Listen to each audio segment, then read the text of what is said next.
Let's take a look at the Americans with Disabilities Act.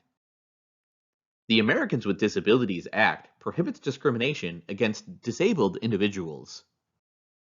It prohibits employers with 15 or more workers from discriminating against qualified individuals with disabilities with regard to hiring, discharge, compensation, advancement, training, or other terms of employment.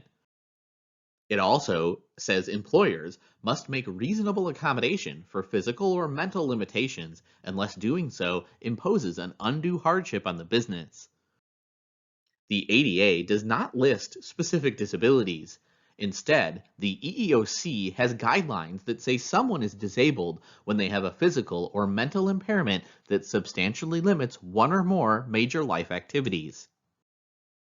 The Act specifies conditions that it does not regard as disabilities, including homosexuality, compulsive gambling, pyromania, and certain disorders resulting from the current illegal use of drugs.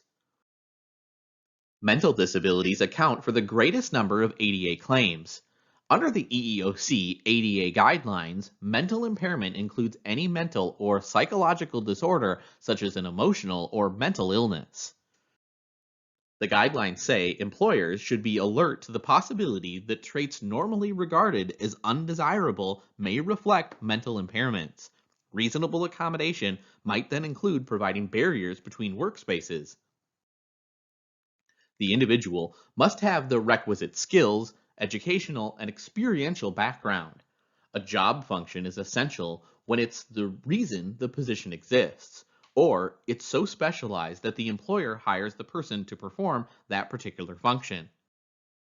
If the individual can't perform the job as currently structured, the employer must make a reasonable accommodation unless doing so would present an undue hardship.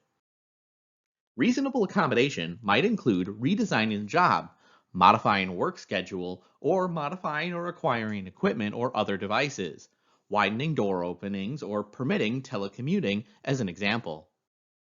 The ADA Amendments Act of 2008, or the ADA, made it easier for employees to show that their disabilities are influencing one or more major life activities such as reading and thinking. Common employer concerns about people with disabilities are generally baseless.